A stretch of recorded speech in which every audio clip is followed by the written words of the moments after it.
welcome to the Wonder Diamond League. We are in the beautifully picturesque Lausanne, Switzerland, on the shores of Lake Geneva.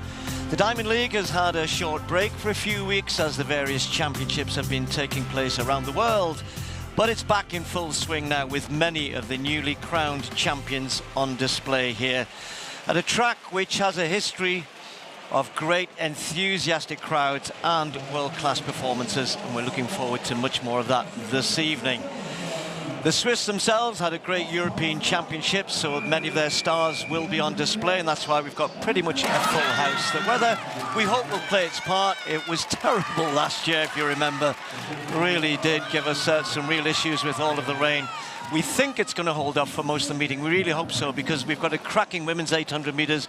Audrey Vera, the new European champion, against Femke Broders Bol, who's made such a fantastic move up to the 800 from the 400 hurdles. And then the two men who took the gold and the silver medal, third gold medal at the European Championships for Tentoglu of Greece, and Simone Hammer, one of Switzerland's great hero athletes, going in the long jump. Still plenty of points in the Diamond League on offer. We've only got two more meets, Silesia and Zurich, after this, before the final in Brussels, and for many athletes it's their last chance to get their points. We'll be seeing Wanyonyi in a cracking men's 800 a little bit later on this evening as well, and the new world record holder Jacoby Tharp in 110 hurdles, which is not in the Diamond League here, but it's a brilliant field, and they could go quick tonight with a bit of luck if the weather plays its part. I'm Steve Cram, and joining me will be Chris Dennis. Lots to look forward to, as I said, after those championships. Lots of medalists on display, and we're going to begin with one of them who won the European Championships going here in the women's 400 metre hurdles. Chris, good evening. Hello, Steve. Hello, everybody. Yes, Emma Zaplatalova, one of 14 European champions who will be in action this evening for the women's 400 metres hurdles. In fact, three of the top four from Birmingham are here in Lausanne this evening. On the outside lane, Jana Woodruff from Panama, the South American champion, and more recently Central American and Caribbean Games champion. Solid season so far for her. She goes in lane 8. Familiar face, Rochelle Clayton from Jamaica, twice world bronze medalist, the reigning national champion from Jamaica. First race for over a month. We'll be saying that quite a bit this evening, including Anna Cockrell, the US #1 Olympic silver medalist, has raced sparingly in 2026 so far. She goes in lane 6. Here is the newly crowned European champion. A straight 4 wins from 4 for Emma Zaplatalova, who really has made this event her own, with Femke Bol stepping up to the 800 and Sydney McLaughlin-Aroni on maternity leave. Jasmine Jones from the USA goes in lane 4. World silver in Tokyo, ahead of Zaplatalova at the end of last year. In lane 3 from Portugal, Fatoumata Diallo took bronze in Birmingham last week, the national record holder for Portugal. Kemi Adekoya, world indoor champion 10 years ago over the 400 metres flat, goes in lane 2 for Bahrain. And on the inside, 4th at the European Championships, Pauline Kuschkut from Belgium. Really aggressive first 200 at those European Championships, possibly a little bit too aggressive with hindsight. So meeting record held by the aforementioned Femke Bol. She's a 4-time winner here in Lausanne, and of course has stepped up to the 800 metres, and we'll be seeing her later this evening. So Jones in 4 for US. Zaplatalova, on paper the favourite, the world lead, the fastest in the world this year, in 5. Cockrell in 6, and Clayton for Jamaica in lane 7. Under darkening clouds here in Lausanne, women's 400 metres hurdles. Set. Safely away. Zaplatalova so strong in the final stages of the race, but it's Cockrell, third from left of picture, who's gone off really strongly at this opening 200 metres here, already up on the shoulder of Clayton. Really taking this race to Zaplatalova, but don't discount the Slovakian from here. Very strong in the latter stages. Cockrell, as I mentioned, hasn't raced much this year so far. Zaplatalova starting to make her presence felt and come onto the shoulder. Still in the contention there, Clayton as well. A little bit untidy there. Now Zaplatalova starting to make her pedigree count. Coming into the home straight, 2 flights to go. Zaplatalova rises first. Now one barrier to go. What has Cockrell got left? Also going well, Cockright on the inside, but Zaplatalova now for the line. Let's keep an eye on the clock. 52.25, remember, the meeting record just outside. Femke Bol can breathe a sigh of relief. It's 5 from 5 in the Diamond League for Zaplatalova in 2026. She very much is the queen of the 400 metres hurdles. Yeah, no surprise with the win. I think the manner of it was really impressive, though. Cockrell did her best.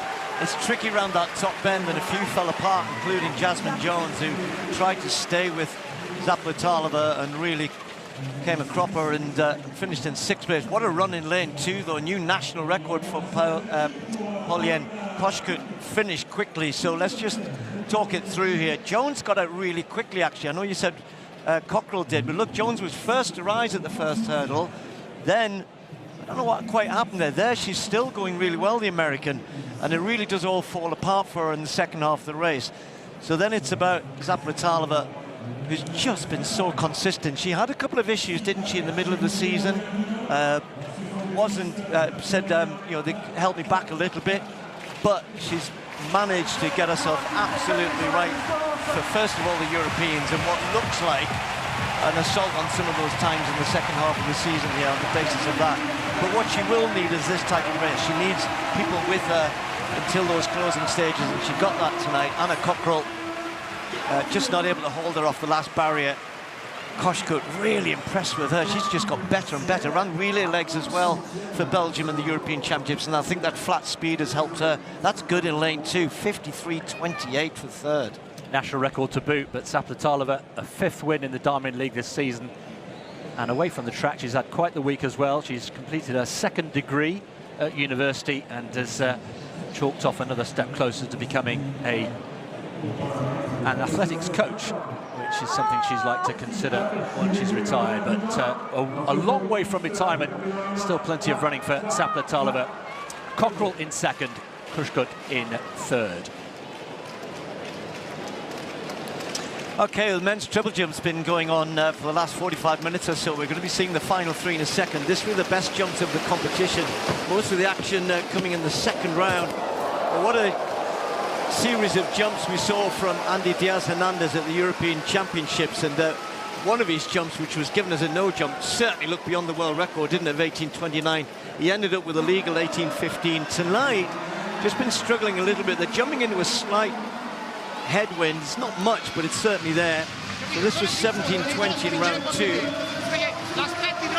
That was his best after having gone 17 in round 1 and couldn't improve on that.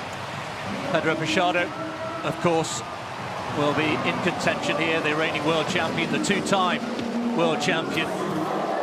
And this was his response in round 2. Went out to 17.19 with his opening jump. 33 years old now, but still going really well. Just beaten to the title in Birmingham last week. And that was 17.44 to put him into the early lead in the 2nd round.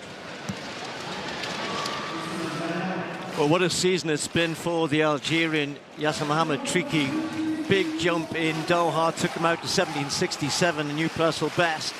And again, he's been in pretty good, solid, consistent form since then. Another one tonight, a 17.21, again in round 2.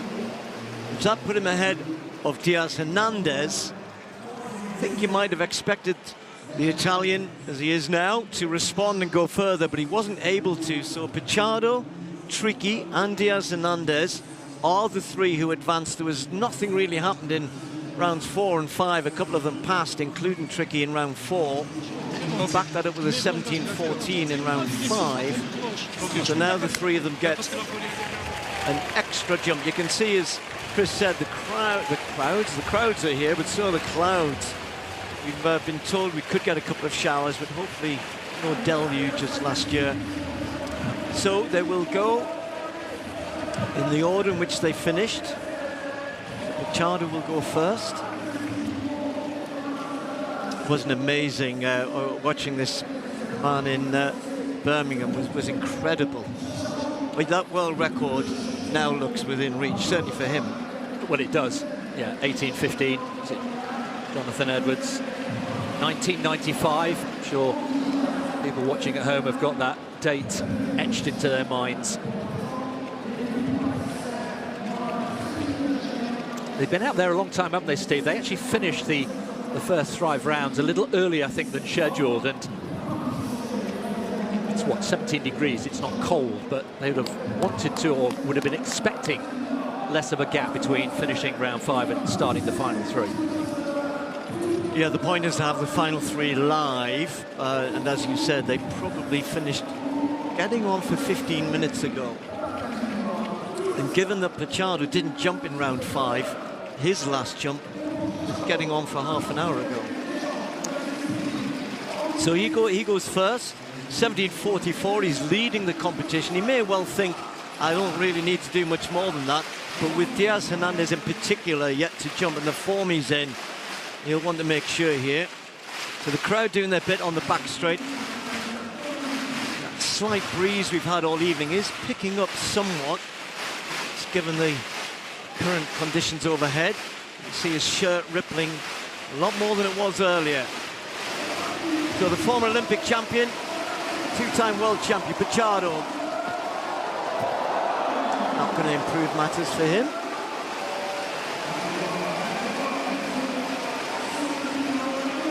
Well, he knows the impending danger of Diaz Hernandez and what he's capable of. Just kind of flopped down, didn't he, in the jump at the end there. This just kind of drops out the sky. Well, if you could see he was in the sky, he dropped from where he was. 17:26. Actually got a plus wind there. What's going on? It's swirling, isn't it? Around, yeah. So Pichardo, his work is done. He has to now wait and see what Messrs Tricky and Diaz Hernandez can produce. Tricky next to go. I'm sure you're familiar with the format of the final 3. We very rarely, I say very rarely, we don't often see a change to the final order, the final result in round 6, and maybe next season one of us will just keep a tally of that, see how many times there is a change to the final result. Tricky then with his final jump, 17:44 the target. Well, that's a decent effort. There's a spring in his step, 17:21, so 23 centimetres is what he's looking for. He's giving it a good old eyeball there, isn't he? Decent hang. And he may well have given it a good eyeball because it's very close. 17:43, a single centimetre, the difference. He's just taking advantage of a plus 2.7, so that just got on his back there, lifted him up, nearly far enough, not quite. It won't be legal as far as his repertoire is concerned, but it does count for the competition, but he stays in second. Close.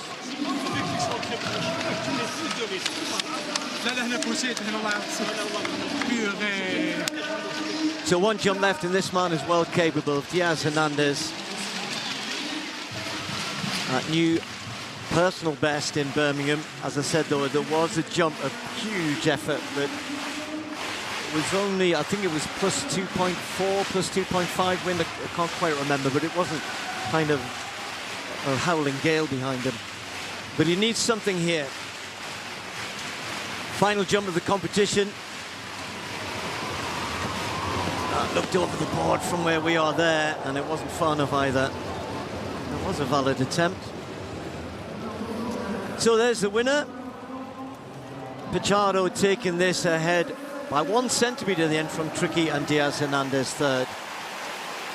Yeah, good competition, wasn't it, over on the far side there. Great crowd, by the way, on the back straight. Really enjoying that triple jump unfolding over the last hour or so. But Diaz Hernandez maybe, and we'll say this potentially a few times tonight, maybe had a bit of fatigue in their legs after Birmingham. European Championships last week, but Pichardo, as you say there, victorious by just a single centimetre. Good competition.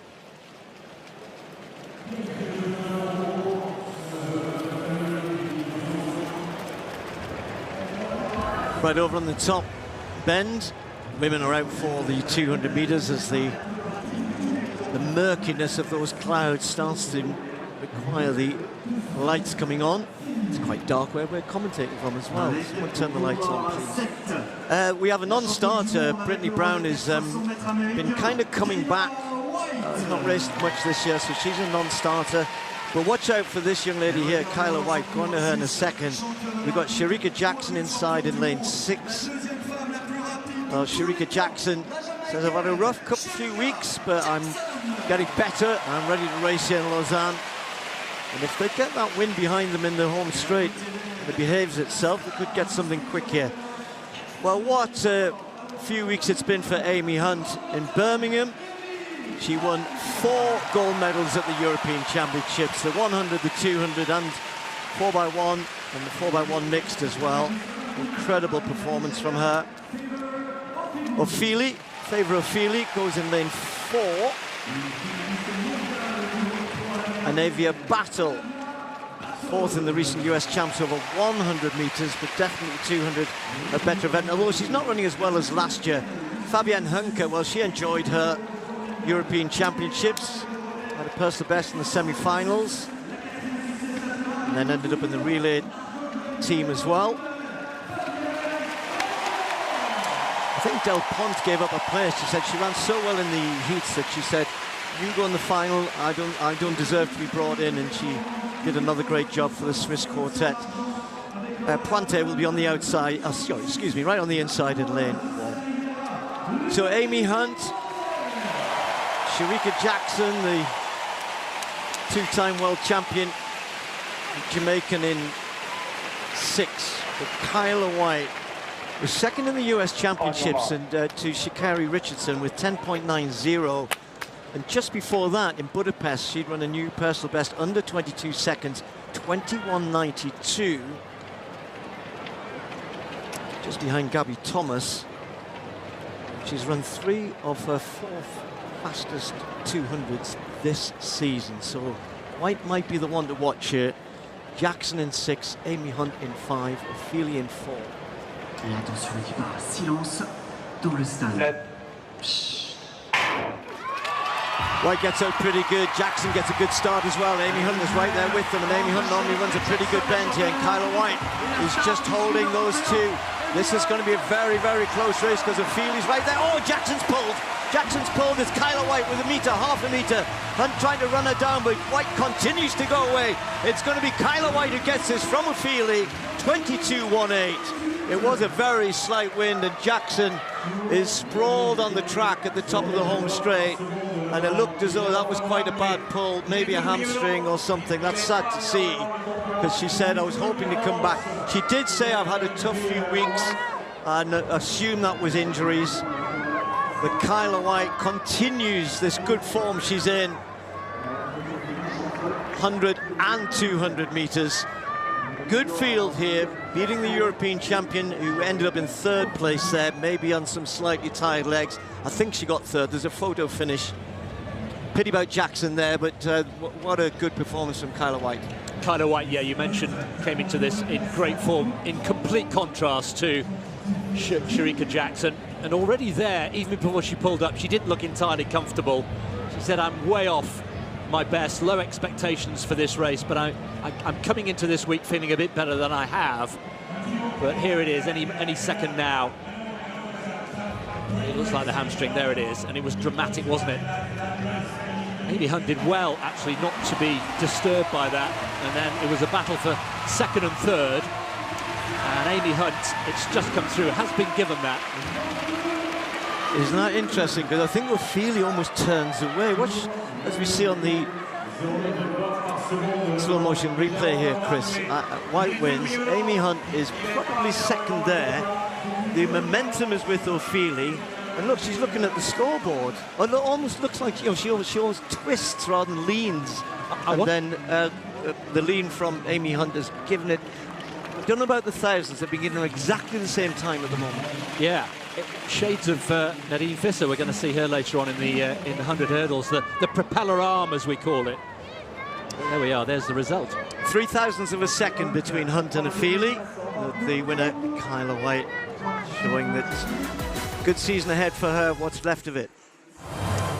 Well, what an evening it was last night. Really special occasion on the Place de la Navigation, down by the waterfront, as is tradition. The men's pole vault. We saw a little bit of history. We'll tell you exactly what happened as this story unfolds, but Curtis Marshall was there or thereabouts. He's had a couple of Diamond League victories this season, including, of course, beating Mondo Duplantis in Stockholm earlier this year. Brilliant crowd, over 5,000 they reckon, the biggest crowd that we've ever seen there. Well, we've seen Corrales here, but actually 5 men cleared that 591 and went on to attempt 6 meters and 1. Corrales had got over that with Duplantis as he expected, then 6:16. Now that was a meeting record, 6:15 was the best before, but for Corrales, all of a sudden, he's genuinely asking the questions of Duplantis, and Duplantis knows every time this guy's in the competition that he's got to be as good as he always has been. And guess what? He was. He was, yeah, no surprise. Here he is, 6:21, first attempt, over. Crowd absolutely loved it. And we cannot stress the intimacy. There's the reaction from Corrales. Duplantis, Greg, his dad was there, as always, giving him the advice, the chat, but the crowd are so close and they absolutely love it. World-class vaulting. I think I just saw myself in the crowd holding my camera up. I was behind the mat there. Yes, it was amazing. You're absolutely everywhere. Amazing. Absolutely loved it. It was brilliant. Really, really good. Okay, again, a little time ago, the women's javelin was held. This is young Viagos, who's still trying to make that transition from the best junior into the senior ranks, and is doing it pretty well. But this was a good response from her. This came in the second round. The best conditions, there was hardly any wind. The wind's kind of got going since then, but it was pretty flat then. And the women were struggling to get over 60 meters, but that was a 62.28, which came in the second round. This was... sorry, Louise Hurtado next, and she has a shorter run-up, Chris, you know, and kind of just runs up and bang, out it goes. And she's thrown 67 recently. She led early on, but this was her best effort. It was, came in round 4, but so powerful yet. Short run-up, but very compact and very, very well built. The upper body strength absolutely outstanding. And that was out to 64.29 to put her into second place. Yeah, she had led early on, and then this is what happened in the second round. Kitaguchi really did get hold of one, and I think at that point thought that might win. There was that good response there from Louise Hurtado, as you've just seen there, but this one close to 65 meters. As I said, probably wasn't the best conditions, and we're kind of trying to get a gauge on that because we've got a great men's javelin field coming up in the competition the next hour or so. So 64.90 for Kitaguchi. That's the season's best for her. Good time to find good form. So she won it, not by much, from Ruiz Hurtado, and Viagos, as we mentioned there, third place. Yeah, first Diamond League of the win of the season for Kitaguchi. Next action on the track, over on the far side, the women's 3,000 meters steeplechase. Really high quality field this. Only one big name missing, Peru Chematai, but pretty much everybody else is here. So let's take you through the lineup. There is our pacemaker, Joseba.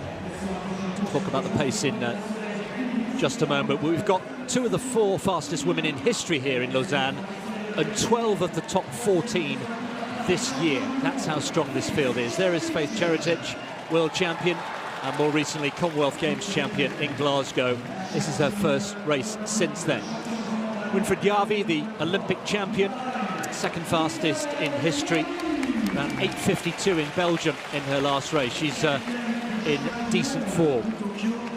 Marva Bouziani from Tunisia. What a revelation she's been in 2026. Has knocked 7 seconds off her personal best this year alone, down to 8:54 now. And then plenty of quality in Namgoli, the double NCAA champion. There is Elise Thorner, who had a brilliant time in Glasgow at the Commonwealth Games. There's a Krauser, as we pan through very quickly, who regained the European title, aged 34, 10 years after her first. So quality wherever you look. Women's 3,000 metres steeplechase. 7.5 laps of the track, of course. The pace, well, they're going for the world lead pace. World lead currently held by Kodos Chematai, the Ugandan, who's, as I mentioned, the only real big name who isn't here. So 2:55 first kilometre, around 70 seconds per lap. And the first 200 metres look as though anybody's going with the pacemaker. Not particularly interested, but it's Faith Chematai Faith Cheritic, who is taking closer order with Yavi just behind Bouziani. But so many stories, Steve, over the last few weeks, not least Krauser there, centre of picture. Yeah, we can maybe start with that European Championships, and just a mention of Leah Meyer, who fell on that last water jump into the water, really bad fall, got up, finished 4th in the end, almost mirroring what happened to her in Eugene a few years ago. I think it won the Photographer of the Year competition, Sports Photographer of the Year. So they're both back, and Krauser and Meyer have not been that far apart, but Krauser just went on to a slightly another level, didn't she, in that race? But really, really good. Great to see her back after taking her time. You know, became a mother, and she said, I'm not going to rush this back, and she's now really into top form again. That Commonwealth steeplechase final was amazing. It was extraordinary. Amazing. And your Faith, I think Faith now is the #1, and with hopefully from her perspective maybe see her really attack this year, because Yavi is well capable of going with her, and I think that Cheritic always fears Yavi's kick. So I think Cheritic is the one who wants to go for the time here, but that gap is a bit too wide, isn't it, to the pacemaker? They just let her get away too early.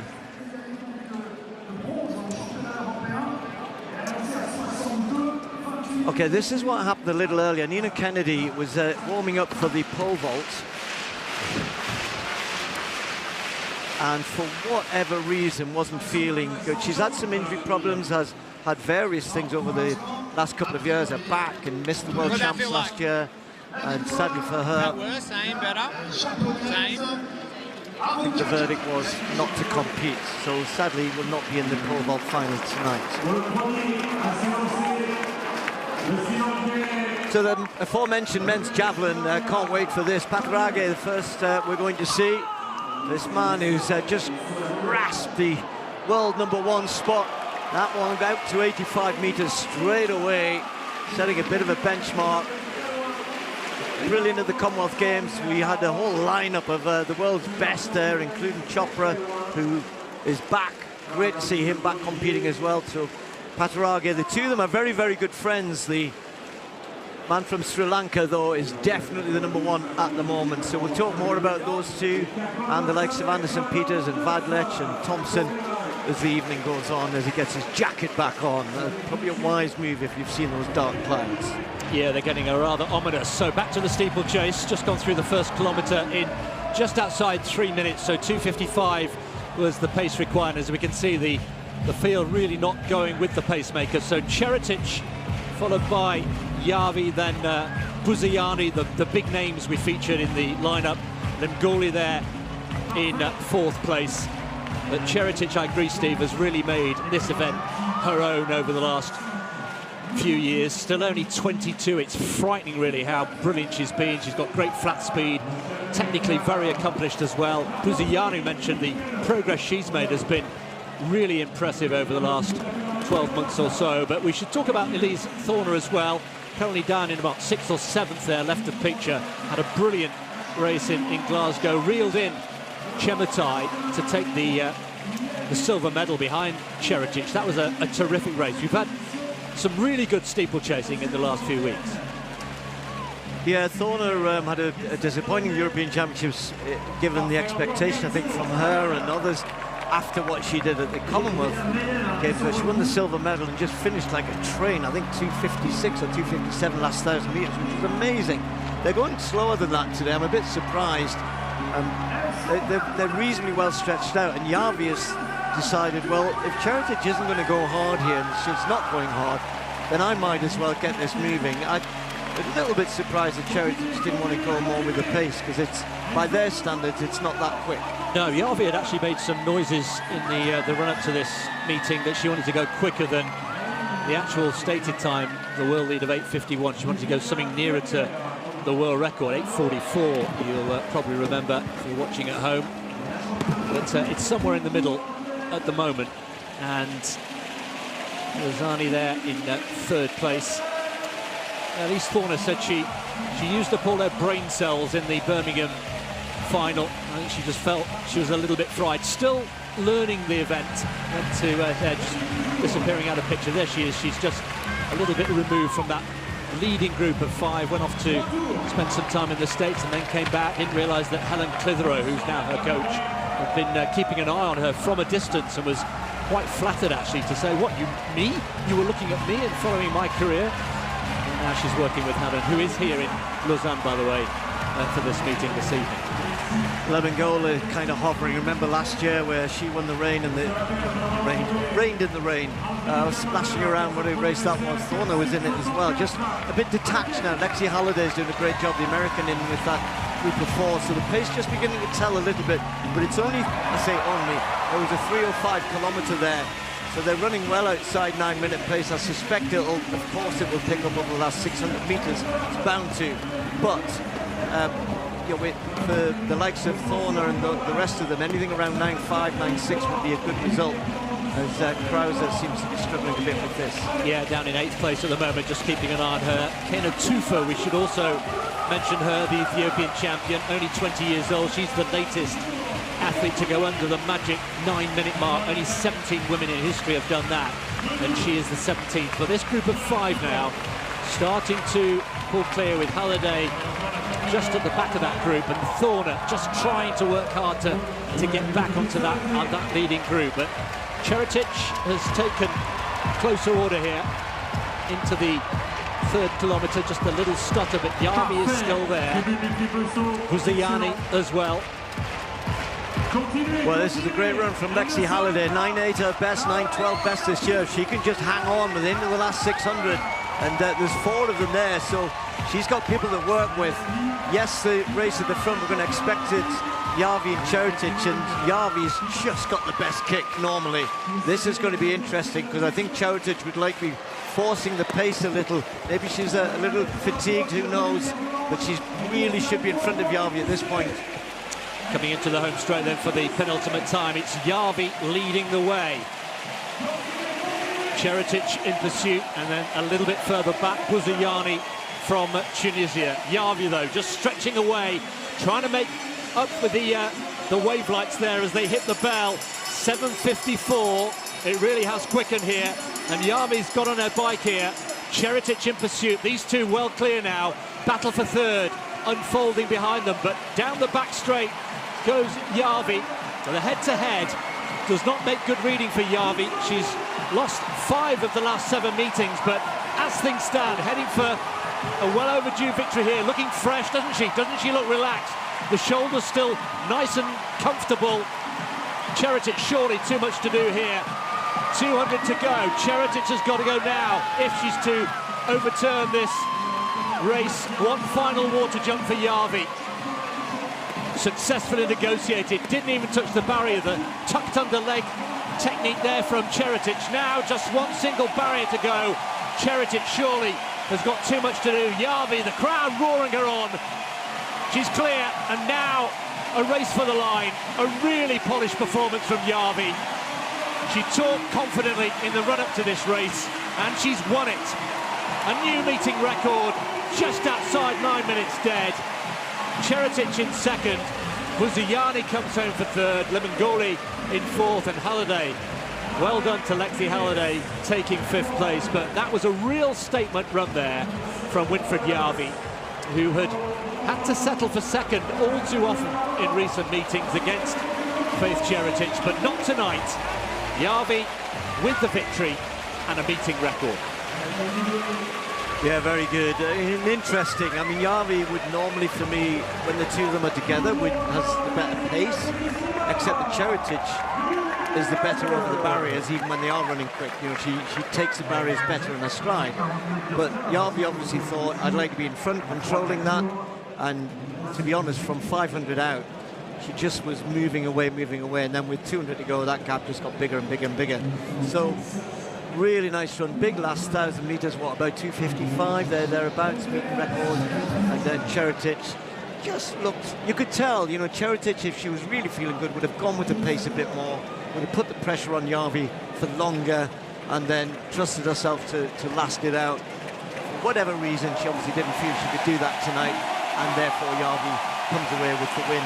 In the end, fairly comfortably, but both of them running decent times there. Puziani and Lemingole. Puziani coming away with the third spot.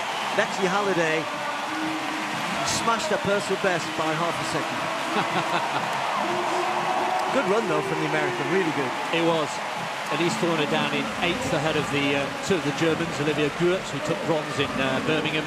Leah Mai, we mentioned her with that fall to settle for 4th in Birmingham and 10th this evening. And, in the end, here's a Krauser just looking, actually dropped out of the race in the latter stages. So maybe the last few weeks catching up for her. But here's all about Järvi. She's taken 5 seconds off the meeting record held by the still world record holder, Beatrice Chepkoech. So there's the results.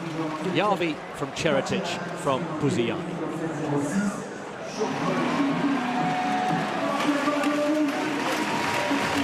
I mentioned what a good javelin competition we have. Patarage early on, 85.99. This is Neeraj Chopra. Always carries so much expectation from, well, his nation in that part of the world, but now they've got two there. Patarage, Sri Lankan, starting to win regularly and doing the big throws that were belonging to Neeraj Chopra. 83.84 for him in round 1. We'll want to improve on that, I know.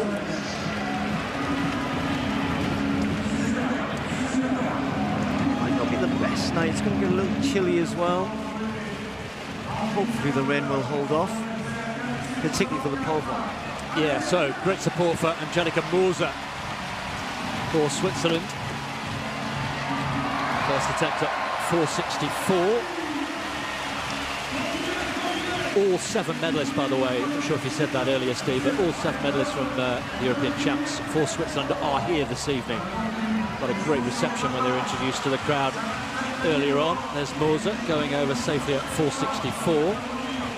Saw Nina Kennedy decide not to take part and risk it. Hope you find that caption there. You're new to pole vaulting, the actual height as well as the bar height. Next up, though, men's 800 metres.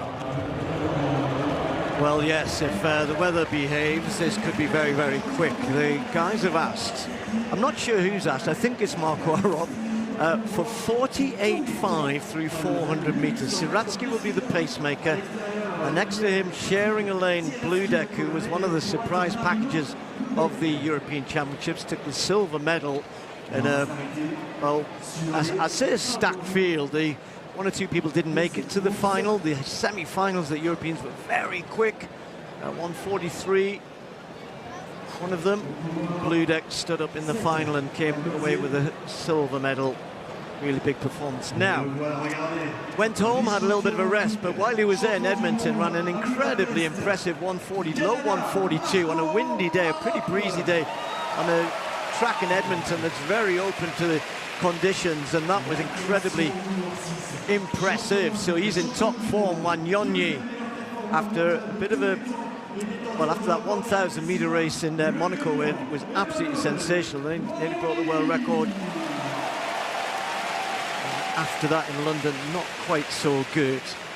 Might have been excused for having some slightly tired legs in the London Diamond League. Now, Brandon Miller, this guy, part of the group in which Josh Kerr trains, is in superb form. beat Lutkenhaus in Eugene, and then in London he beat English, Max Bergen, Wanyonyi and others, and then Sajati. Now he's only just come to the season a little bit late, but all the rumours are, well certainly they're not rumours, and what he's saying is that he's in incredible shape, and he wanted a very fast pace here. He tends not to go with a pacemaker, so let's see if he does. We saw Panizzi and Tual, two of Europe's best. Panizzi ran really well, the Italian, Tual less so in the European Championships. And then David Barroso, his first Diamond League, another who made it to the final and did well, just outside of the medals, the Spaniard at the Europeans. Well, he said, I like to front run. He's been waiting for his chance to come back into Europe, come back into the Diamond League. And he's got this brilliant field against him. Miller will be a challenge, Sajati will be a challenge, and of course Wanyonyi, the two of them who know each other so well, and still the memory of that incredible Olympic final between the two of them is fresh certainly fresh in my mind. So let's watch down the back straight. I mean, 48.5. Some of us be thinking I'd be miles off the back if that was the case. So Arup's gone with it. That's the first question. Who's going to go with it? That green light is important. So Saratsky has gone storming out. Wanyonyi's going to try and follow. Miller has got no choice. And look at Sajati sitting right off this at the moment. But this is so quick. It's very quick. Let's keep an eye on the clock. 48.5, remember. 48.86, the pacemaker. Arup likes the front run, and he's away. Partly confidence, he says, partly tactical because of those long legs. This is where he has to stay strong, because he knows that Wanyonyi, and particularly Miller, could come chasing him down, and the gap down the back straight is not getting any bigger between him and those two. And Wanyonyi has run so fast here in Lausanne in the past. 1:41.1, one of the quickest 800s ever, and here they come.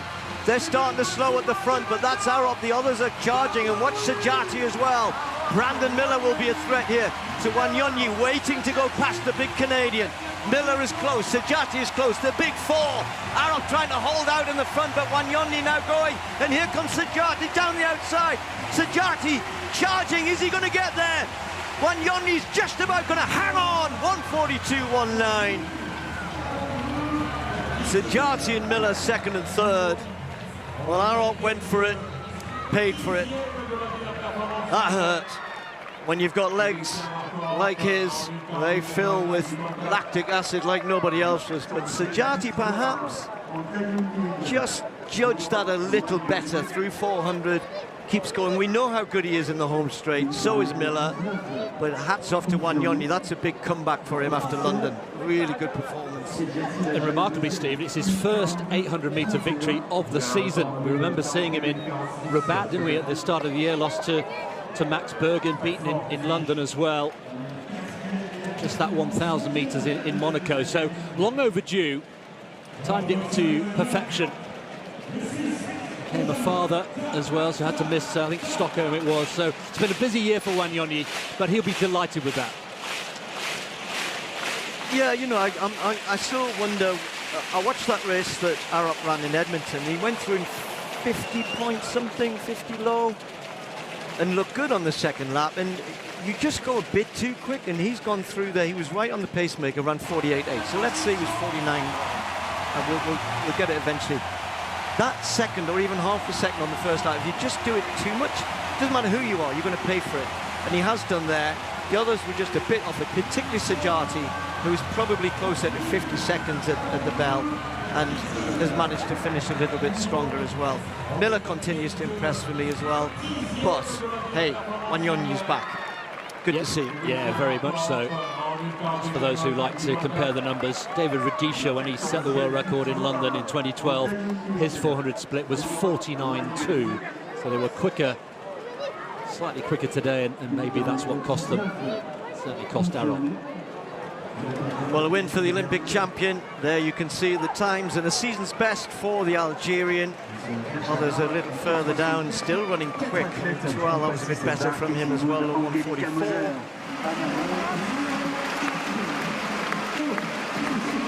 So round two of the men's javelin, Ramesh Pattaragi from Sri Lanka. Quietly spoken man, but does a lot of talking. very loudly with the javelin in his hand, and that's huge. Something in the water at the moment in South Asia with Pattaragi, Chopra, Nadeem from Pakistan as well. They're leading the way in the men's javelin at the moment.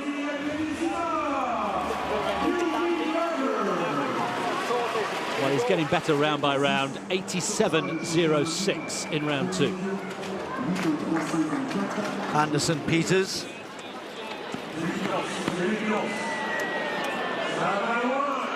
.77, that's much better. So Peters getting involved here.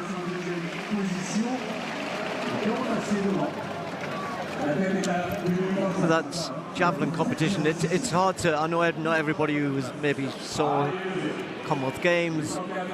Tricky conditions. You know, it was at times wet and cold. And, I thought the athletes did incredibly well. We still had a good javelin competition that night. Yeah, this man Chopra was beaten by Pattaragi in Glasgow, had to settle for silver. Good to see him back as well. Gone back to his original coach, Jai Chowdhury. So ended his relationship with Jan Zelezny a little earlier this year. He's been still battling with one or two niggles. But that's huge. Yeah, that's a good response. 88.05. Well, we might see something good here tonight. Anyway, that's a great response from Chopra. Season's best. A season that was slow to get going, but he'll be delighted with that.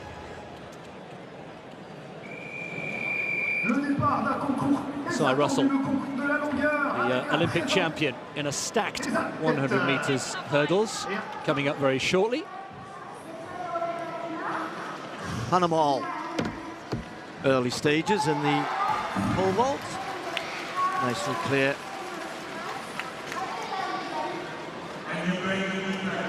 On the top bend at pole vault. Slight breeze against them. What breeze there is just seems to be in their face. Just try and keep an eye on the windsock up there. You can see the clouds. The skies are darkening. I think we might be getting away with it. Actually, I shouldn't say that, should I? I'll bet you as soon as I say that, it will start raining. It kind of really like, shouldn't say that, Steve. Well, it kind of looks like it's going round the side of us. Anyway. It's local weather. 4 meters 90 recently for Sandy Morris. That's her best for a long time. Great to see her back in good form. Sandy yet to get the completely tights are still on at the moment, so it's looking very sparkly as well, but just trying to keep warm in these early stages. But yeah, great to see her back in such good form. If you are just joining us, no Nina Kennedy. Warm up.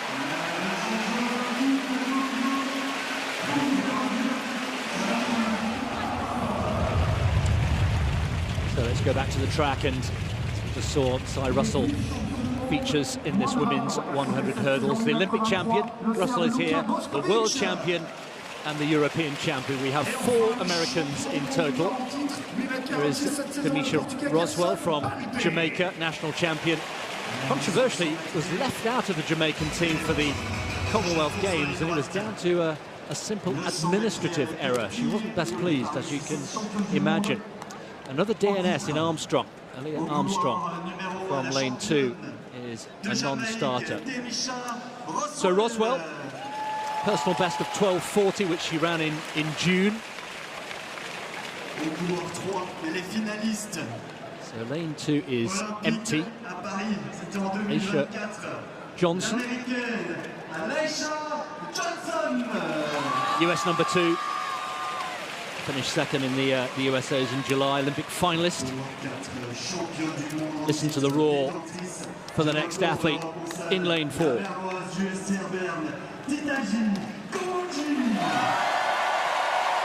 What a roar that is here in the Stade de la Pontoise. World champion, of course, Itaji Kambunji, Didi, as she's affectionately known. Here is Masai Russell, the Olympic champion, the Diamond League record holder, unbeaten this year, 8 wins out of 8. Nadine Visser, the newly crowned European champion by 1/1000th of a second, despite a terrible start, finally got the title. And here's the woman she beat by a fingernail, Pia Skrzyszowska, the former European champion. She goes in lane 7. And Rainier Jones from the USA, fourth at the USA's, goes in lane 8. So only 3 Americans in the end, but they include Masai Russell, who was beaten here 12 months ago by Nadine Visser. So keep your eyes on lanes 5 and 6. And of course, if you're a Swiss fan, you'll be looking at lane 4 as well. So Johnson in 3, Kambundji in 4, Russell, the Olympic champion, goes in 5. Visser, the newly crowned European champion, in 6. Skrzyszowska, the silver medalist in Birmingham, second from left of picture there, goes in 7. Meeting record 12:34. Jasmine Camacho Quinn set 4 years ago.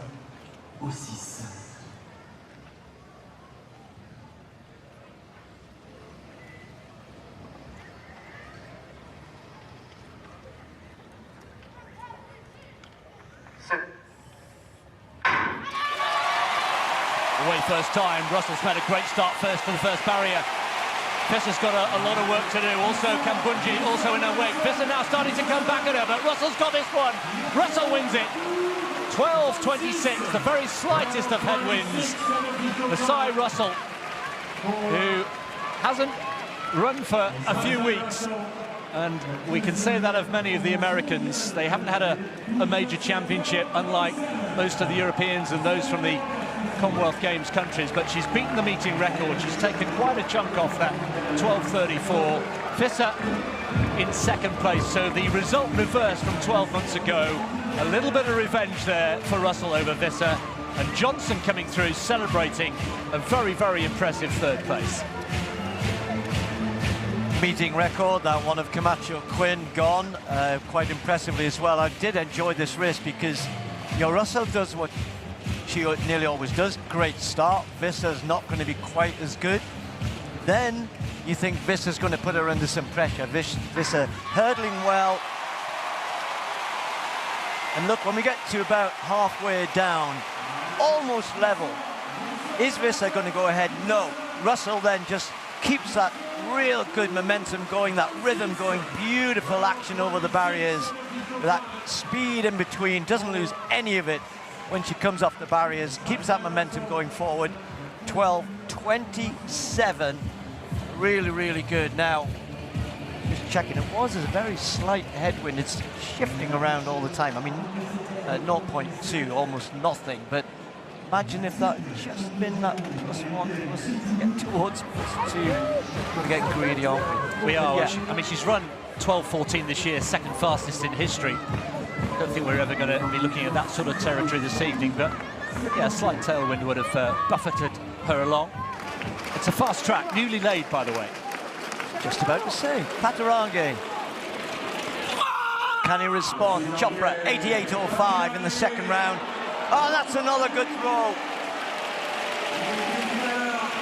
Well, he's a good competitor as well. It's not just, the odd big throw. He's learning how to win. Mentioned the tricky conditions everybody had to face in Glasgow. Wet and windy, still came away with the gold medal. And that is 88.14 in round 3. He's back in the lead. Can Chopra come back? Could be in for a good night here in the javelin. And we've said that several times over the years, haven't we? Often in Doha, a real ding-dong battle here, and it's the two South Asians who are 1 and 2 at the moment. So Miltiadis Tentoglu, another European champion who comes to Lausanne off the back of a great victory. First round in the men's long jump. So consistent. Has the world lead, 8.66. He leads the way in 2026, and that's not a bad opener at 8.04. Isn't it funny, that's a +2.2. And they're running in the direction of the sprinters on the far side. on the far side. What, I just wonder whether, barely a minute later. Yeah, I just wonder whether we've got a stand here. Maybe he's protecting the home straight a little bit more than out there on the far side. What a year he's had. Simon Ehammer, silver behind Tentoglu, sticking with a long jump at the championships, but a new personal best at the decathlon in Gotsis.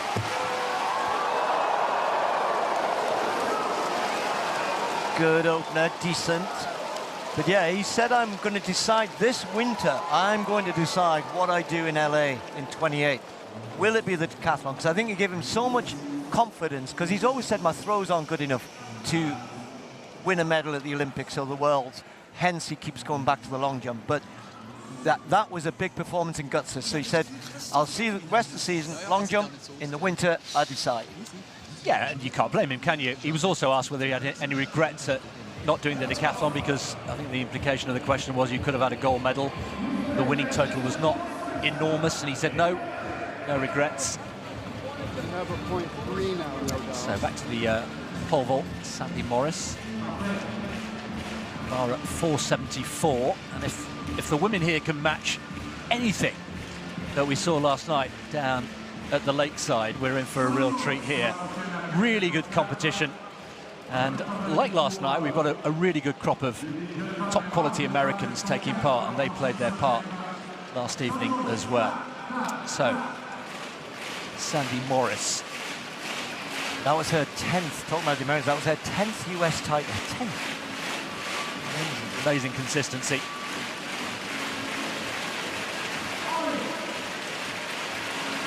So Barr at 474. No, not happy with the run-up. She's probably got enough time. She doesn't hang around. Just catching that windsock. Look at the tenths as well, you know, just drifting. I mean, saying nothing there. She's running out of time. But look at the tenths in the background. I think just giving them all something to think about here. She's going to get the red flag. Yeah, I mean, we saw that 5 seconds, there was no time. That's very frustrating. So that goes down as a foul. It's been a while since I've seen that from Sandy Morris. Indeed, you don't see that often, do you? Athletes getting timed out. Anyway, back to the track. Well, thankfully, the wind won't affect the next race on the track, 5,000 meters. This was Yarvi winning earlier on, the fine style in the steeplechase. That was just outside 9 minutes, but it was a meeting record. If we've got a meeting record in this men's 5,000, wow, that would be something. It's down at 12:40. Wanyonyi, again, meeting record is going to sit there perhaps for a little while. You're almost going to have to break the world record to break the meeting record here. Amy Hunt was second in the 200 meters by 3,000ths of a second. Fresh from her great success at the Europeans. Aroff found it a bit tough today, went for it. Wanyonyi is the one who picked it up.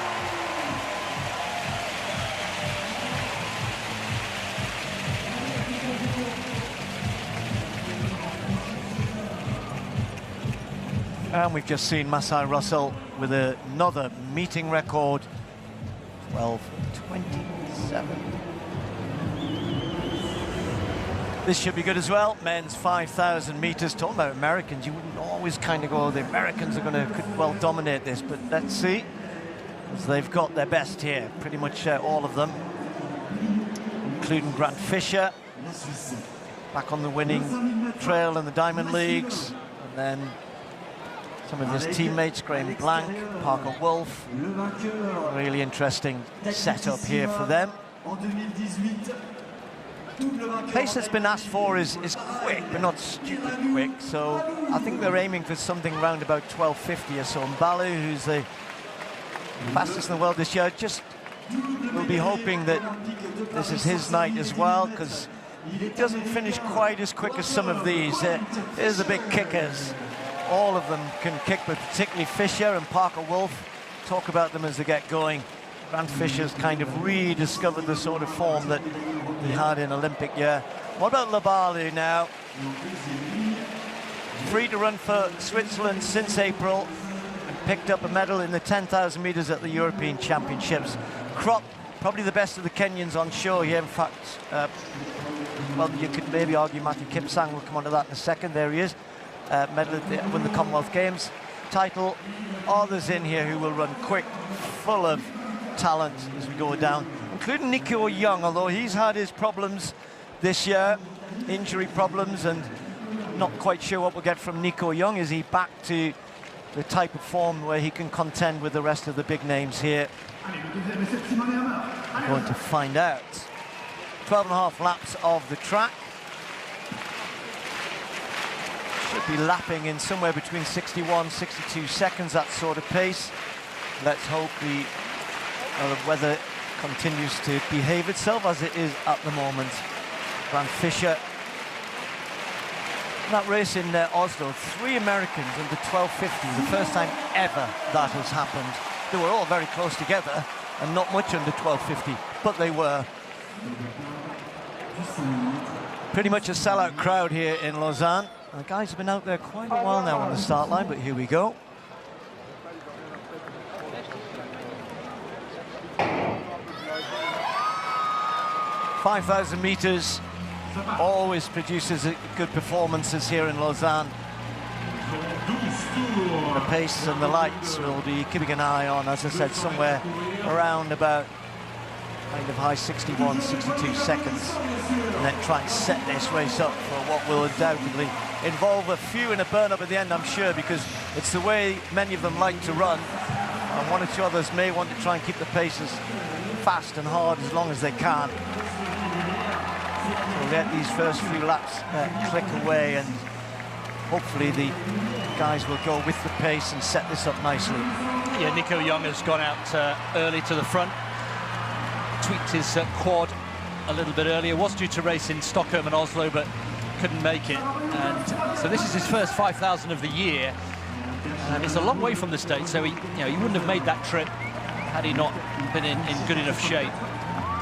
Parker Wolf just behind him there for the US, and Grant Fisher as well, who finally got that maiden Diamond League win in Paris. And he was talking at the press conference. He was one of the athletes speaking to the media yesterday, saying that has done wonders for his confidence and for the rest of the season.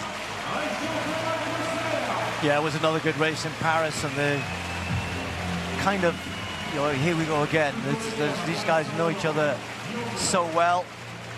Raced each other so many times. One or two others try and mention as we go on, because I think the Americans, you can see they've set their stall out here to go with this, and we've had the American Championships, but they didn't all take part in it, including Nico Young, as you've just said. So this is an opportunity to see them go head-to-head, all of them against each other. But I mentioned Krop, Kipsang recently won the Commonwealth Games, Balu, who still heads up the world rankings. His last 3 races have been 12.47, 12.56, 12.52. I mean, so you can't argue he's not in form, and I would say we could expect something similar from him here tonight. Labalu, not sure if he's got it in his legs still. It was a tough race, that 10,000 meters in Birmingham. Almgren, after a slow first 1,000 or so, he took it, and Labalu tried to go with him for a long time. It got him the silver medal because it pulled him away from the scrap for 3rd, but has he recovered from that? We shall find out. I'm sure the crowd will be hoping so. So pretty much spot on for the pace in that first 1,000. So Wayne Pinnock then in the men's long jump. We've already seen Tentoglu go out to 8.04 with his opening jump. How will the Jamaican respond? That's not bad, around the 8-meter mark. Wayne Pinnock.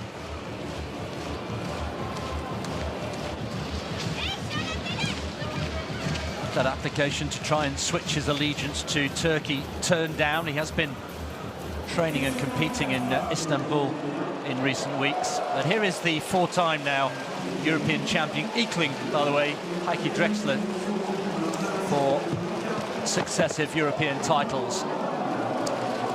Second round effort, a big improvement. And if Tentoglu was giving himself a round of applause, you know it's good. Looked good on the board. Said his title in Birmingham last week was one of his most precious, and he's won quite a few over the years. Steve, I worked his average out. Sorry, this sounds a little bit Anaraki, but I worked out that he's averaging 8.41 for the season over 12 different competitions. That's the average, 8:41. It's astonishing. And given that we were wondering if he was back to top form early on, that is pretty impressive figures. He did say himself, though, isn't he? We should all be jumping further, 850 more regularly. Might get that now tonight. Anyway, this 1,000 meters, 1,000 be finished. 5,000 meters, 2:32 that first kilometer, and they continue to keep this pace going. I'm impressed and a little surprised that Nico Young's got right in there, tucked in behind the pacemaker ahead of Parker Wolf and Grant Fisher. Graham Blanks is already just starting to feel it a little bit. Sorry, no, it's Graham Blanks who's ahead. Fisher who's feeling it. So Labalu jumps into that gap pretty quickly. Kipsang just behind as well. So Grant Fisher probably thinking, oh, this is quick here. But Nico Young thinking, yeah, let's go for it. I'm ready. I might have been injured, missed some training back in June, but I'm ready now. He's going to find himself in the front because the pace is not going to get much further, I don't think. Looks to be flat out to me as they're approaching 2K. 2:35 for that. So yeah, just that last lap just started to slow a little, and I don't think we're going to get too much more out of it. Then what does Nico Young do? In fact, he's already moving aside. Looking as he's working hard though. Parker Wolf in second place there, looking much more comfortable, and then Blanks, who's such an improved athlete this year, almost got his biggest win in Monaco, just beaten on the line, but took great heart from that performance. Yeah, it'd be a shame if they let this slip. You know, they've started well, and he just cannot keep going. They're slowing and slowing and slowing.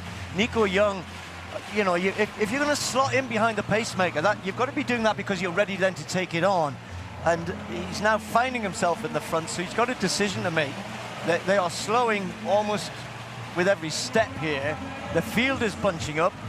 There was a gap. There was 7 or 8 athletes away. Now we've got them back to kind of 15 or so altogether there, and including Balu. Just break off from Moser. There is Moser then, second attempt at 4:74. Crowd roaring her on. Yes, that's more like it. Normal service resumed for the Swiss. Unapologetically patriotic here, this crowd. Retained her title in Birmingham. One of the gold medalists who were presented to the crowd earlier on. Here is Hannah Moore, very much the future of US female vaulting. Second attempt for her at 4:74 is a good one. Really impressive. Excellent clearance there for Moll. One half of a twin outfit, both of them vaulters. Amanda, her sister, only 21 years old, and we've seen Katie Moon and Sandy Morris in their 30s. Continues to slow with Nico Young holding everything up at the front. Just moving up into a closer position is young Laban Koskai, who has improved massively this year. He's only 20 years of age, not long turned 20, and he's improved 20 seconds. Came through junior ranks, but he's only really been racing seriously. There he is in 4th place. He's only been racing seriously for a couple of years. They're showing no fear here, but they've gathered it all up. Grant Fisher just drifted to the back of this big pack here. So Parker Wolf and Blanks up near the front, but their teammate Grant Fisher buried in that pack, which just looks to be taking a little bit of a ride on the back of Nico Young here, who just looks to be working a bit too hard. And he's not, well, it's just slowing. Each lap is slowing. 7:49 that 3rd kilometer. Well off what they wanted. Well, it's going to be another kicker's race, Chris, I can tell you that. Yeah, well, I'm a little bit puzzled with what's happening with Grant Fisher, because, again, back to the press conference, he said, I'm looking and hoping for something medium to quick. I really don't want it to be a slow race. and yet it's not super quick, and yet he's where he is there, 2/3 of the way down the field. He said he wanted it to be lively and crisp, and it's not been that. Barlow hovering now. Koskai on the inside. Banks. Barley's moved up as well. Not renowned for his kicking ability, but he's not too far away. Barley looks a little tired, doesn't he, on the curb? And as you mentioned, Grant Fisher, you see him in that group there. Just find this all a bit strange.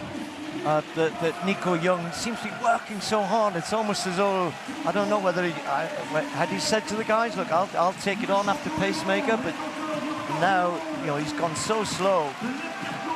They're all just sitting on him, and now finally somebody decides it's time to go around and go past him. It's Bejiga from Ethiopia who's gone to the lead. Not one of the better known men in this field. He's certainly capable, but you wouldn't have expected him to be taking the lead. He's probably thought enough is enough, I'm going with this. Balu, Koskai straight up there, so a bit of an injection here.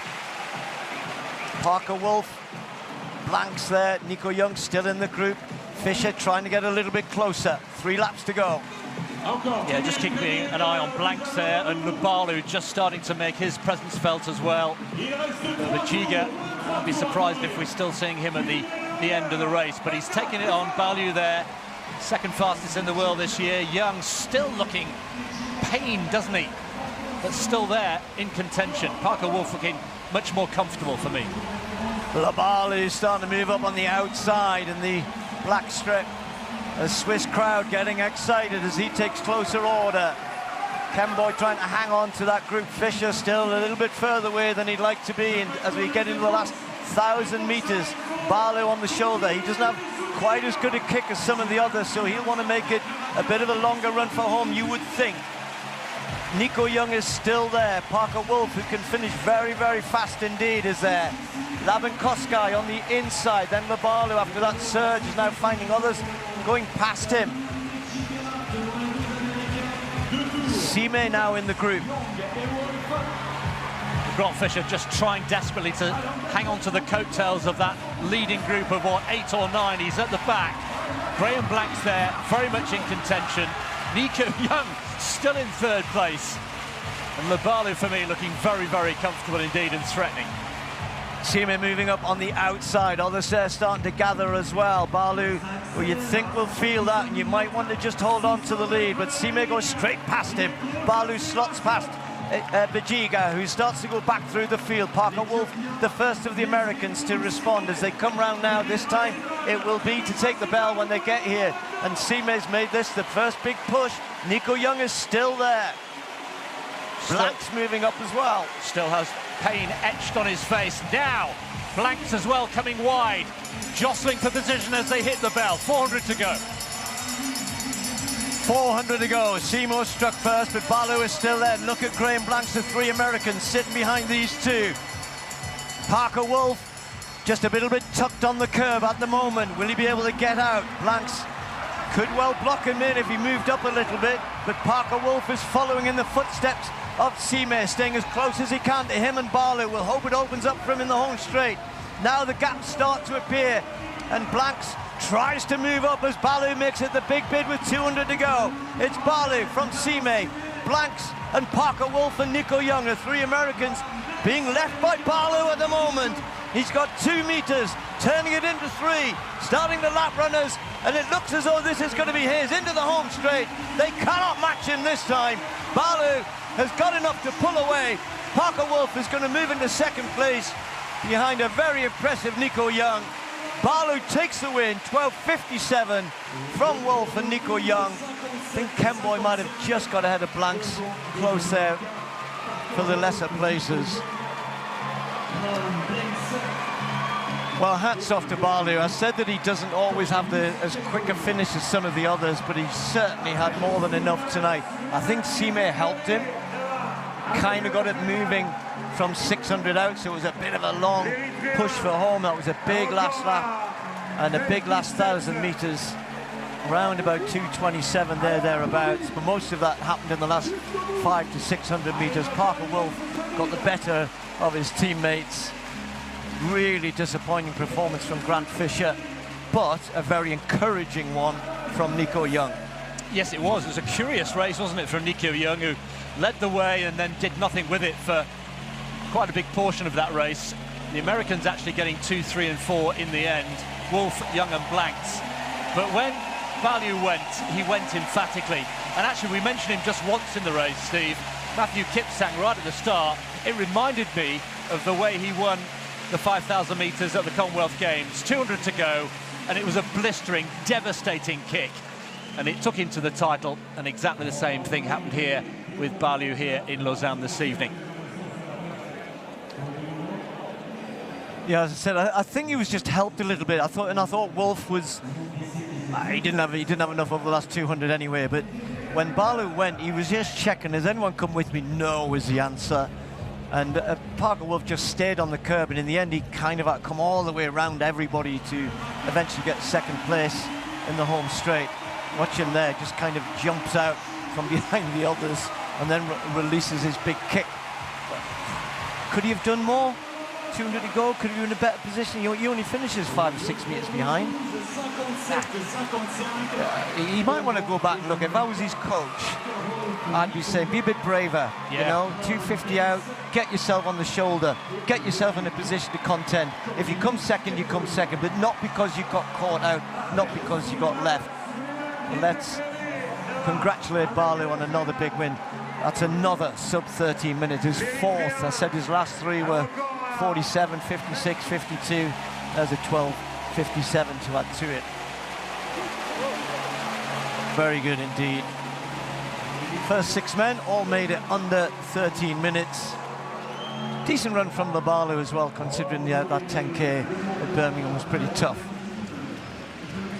Talking of tough, Angelica Moser here with a little bit of help needed from the crowd. 2 failures at 484. Here's her final attempt.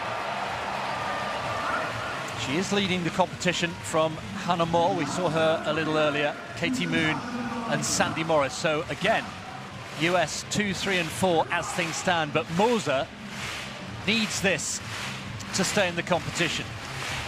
Had the 1 failure at 474. The 2-time European champion on her way.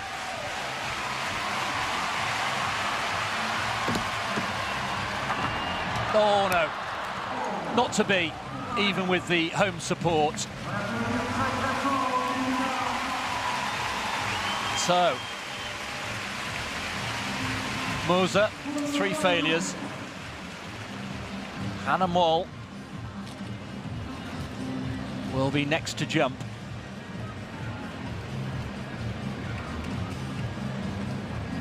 Yeah, just the 2 of them left in at this height. Kind of had the height, didn't she? She did. Down on the bar.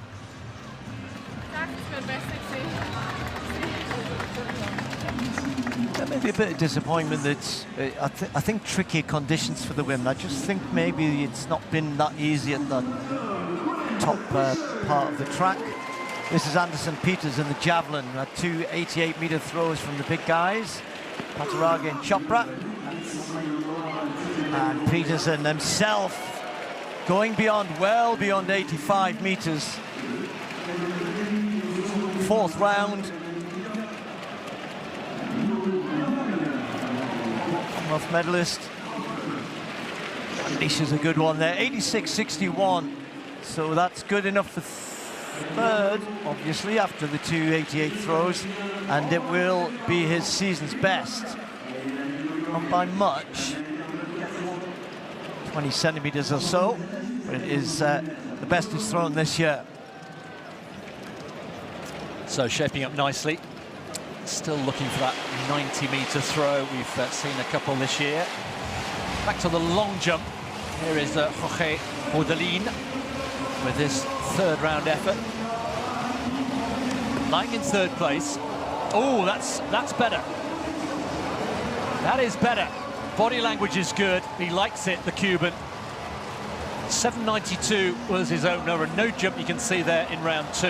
806 takes him from 3rd to 2nd above Balde.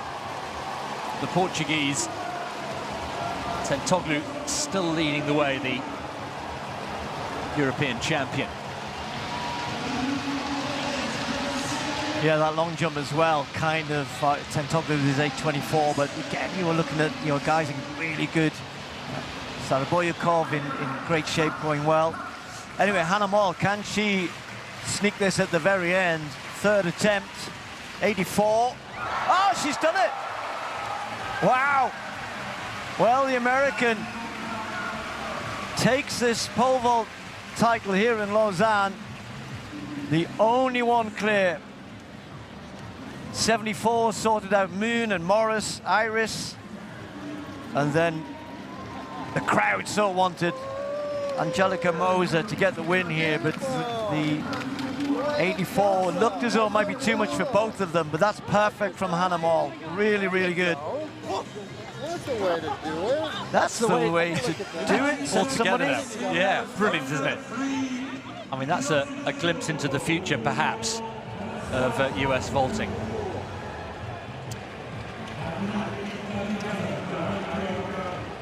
Final three then for the men's javelin. Really enjoyed this competition this evening. So Patarage from Chopra from Peters, and it'll be the man from Sri Lanka to get us underway. He too was on media duty yesterday. Rather shy, not entirely comfortable, I thought, in front of the media, but gave some nice answers, and maybe somebody who likes to let his throwing do the talking. This one out into the night sky. No improvement, barely over 80 meters, so he will sit back and watch the other two. He still likes to play a bit of cricket, He started out as a cricketer, and he says, somebody said, what do you do for relaxation? He says, I love nothing better to go out and have a game of cricket with my friends, or pretty fast bowler, as you might imagine he was when he was younger.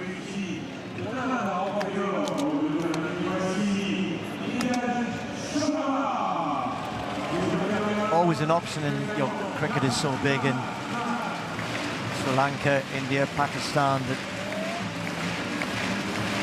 his father, I think, was a discus thrower, and eventually he was. Got into throwing, and look where he is, top of the world. So next to go then, Chopra, who's been in good form here tonight. Great to see him back. He was out for so long, wasn't he? All sorts of injuries, back with his old coach, as Chris said. Season's best tonight. What's he got here? Not as much as he would like. Best effort came in the third round. 88.05. I think we'll be pretty pleased with that effort, though. I'm going to enjoy Patarage keep winning, but nonetheless, that's a good response.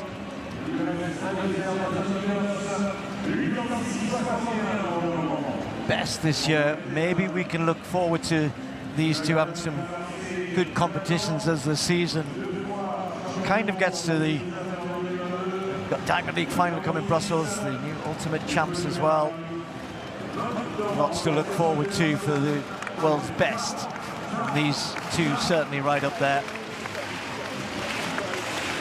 So, Anderson Peters with his final throw. That's the final chance to snatch victory. 86.61. He needs to find a metre and a half. A little stutter on the approach. It's out. Oh, it's good. Around 87 meters, but that will not bother either Patarage or Chopra. So the Diamond League, the current Diamond League champion, Anderson Peters, just waiting for that mark to come up. Probably around the 86. It's just, what, 8 centimeters better. Frustration for him. Perhaps he felt there was a big one in there somewhere. So Patarage, the world lead, takes another victory. Chopra settling for second. Sri Lanka beating India. And, well, we've had a few cricketing analogies, haven't we, over the Olympics when we saw Nadeem, India versus Pakistan. Tonight it's Sri Lanka against India, and Grenada in third place. Well, wherever you look, great races in prospect. This one not a Diamond League race, but What a lineup we have in the men's 110 hurdles. Hopefully a little bit of a wind behind them would help. Bakari will be going for Belgium on the inside. Izumiya will be next to him. Two very good Japanese athletes in here. New personal best this year. Almost under the 13-second mark.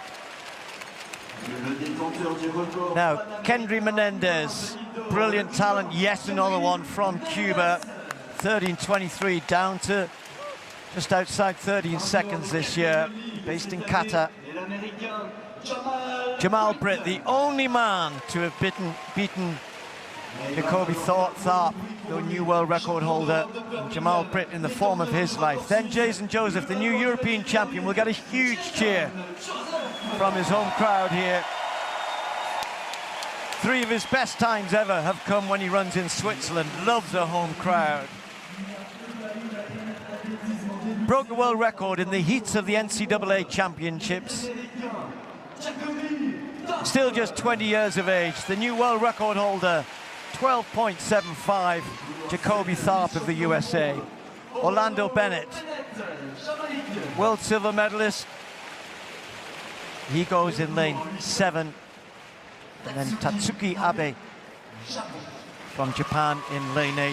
Just having to almost duck there, as the 110 hurdle starts right at the top end here in Lausanne, just tucked under the eaves of the home stand. So Tharp is in 6. Joseph separates himself, and he separates Britt and Tharp. Watch out for Menendez as well.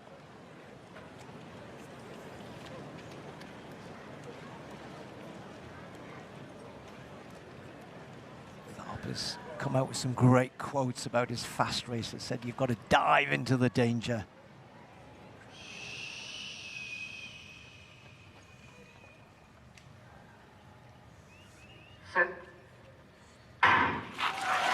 Menendez gets away well, so does Britt. Britt's got a brilliant start. Tharp going with him though. Left in the middle is Joseph. Britt at the moment, and Tharp hits it and he's gone. And now Menendez comes back into it. It's close between these two. Britt just gets it. 13.14. Menendez continues to challenge the big names, and maybe the pressure for Tharp was there. Only man to have beaten him this year was Britt, and Britt had got out quick, and Britt was going well. He was there, he was with him, and what I was mentioning, almost that thing at the beginning, Tharp is so quick sometimes between the hurdles, and he says they come on you so fast.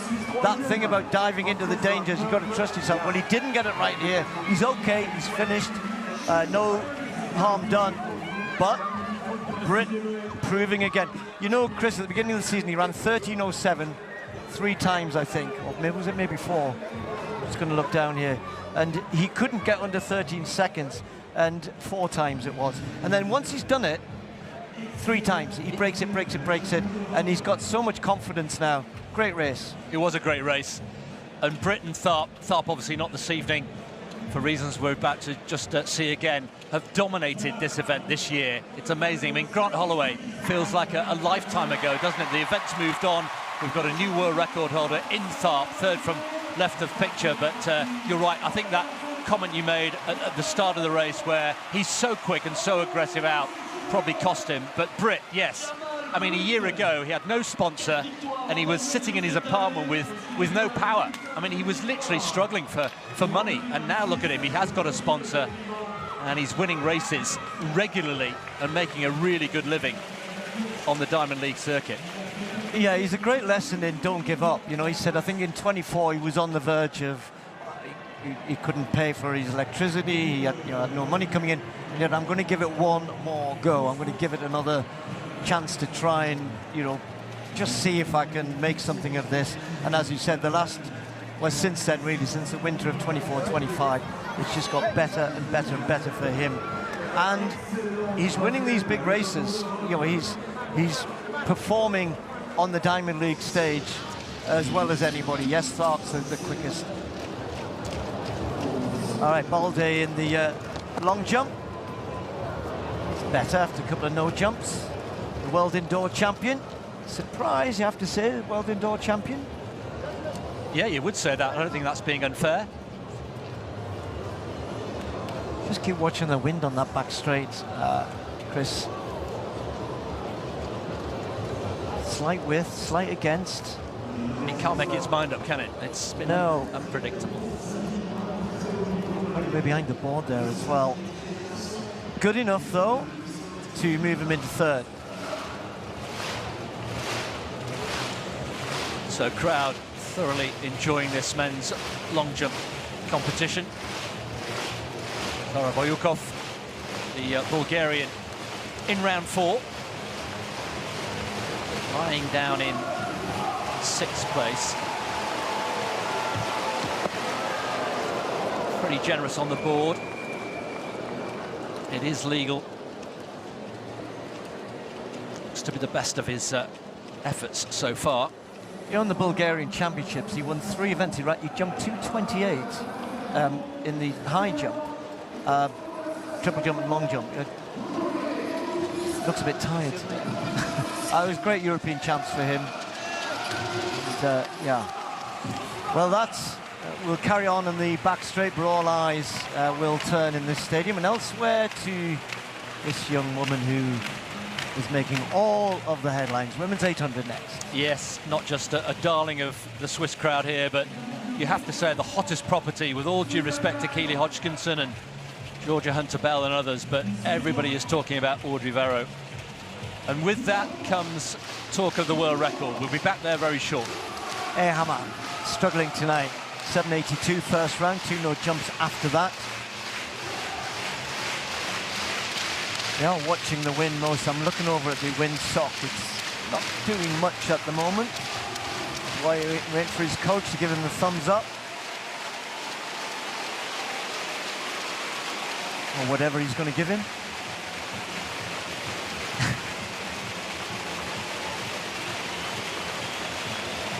Waiting, just jogging up and down on the spot.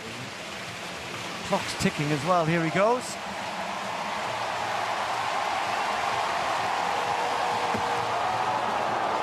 Well, that's good if it's legal. That's the question, though. Is it legal?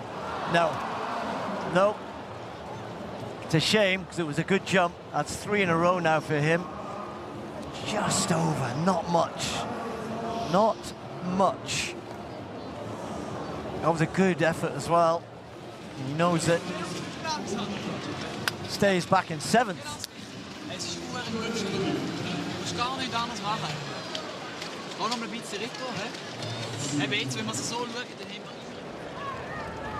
So, one of the highlights, if not the highlight of the evening here in Lausanne, it's the women's 800 meters. It's the penultimate individual race on the track, and it features a homecoming for Audrey Verreaux. Another Swiss athlete, though, Veronika Vancado, goes in lane 8 with the pacemaker Berta van der Schoot. Vancado, the Swiss number 3. But listen to the roar for Audrey Verreaux.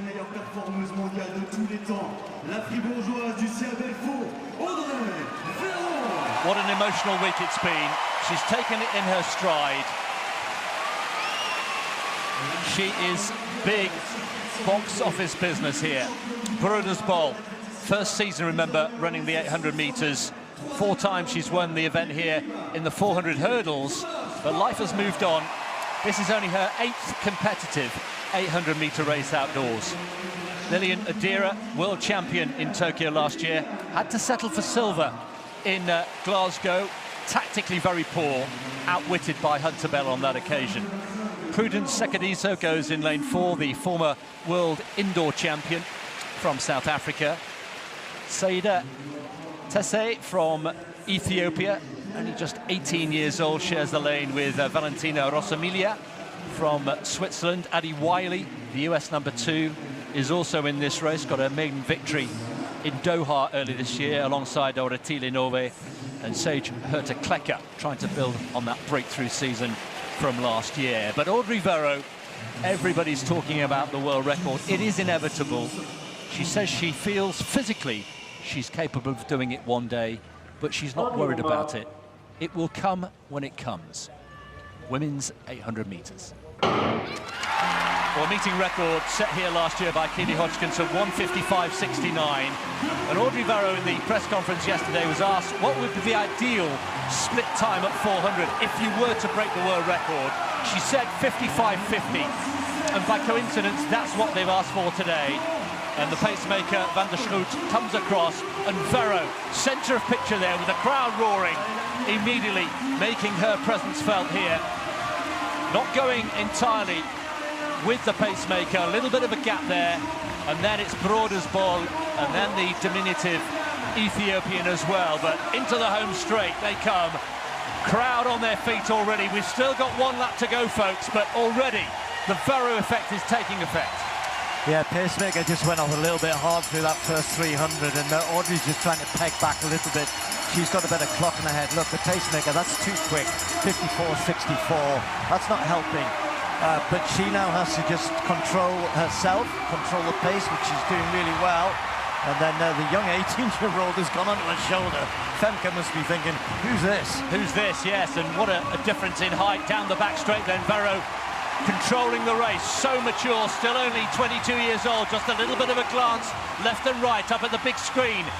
Broder's ball, that different stride pattern, the longer stride, the taller athlete with the diminutive Ethiopian. 200 to go, there are the lights. Audrey Varro very controlled here.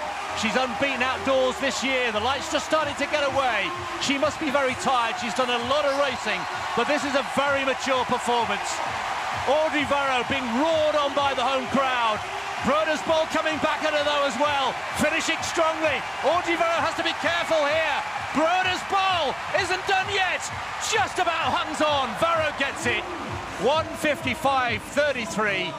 The meeting record has gone. Keely Hodgkinson's mark from last year has just been beaten, but goodness me, Broder's ball finishing like a train. Almost got there. Audrey Varro chalks up another victory, and she remains unbeaten this year outdoors. Femke's coming. She's getting better. She has run yet another national record. She just keeps shaving a little bit off it, but doing it in different ways.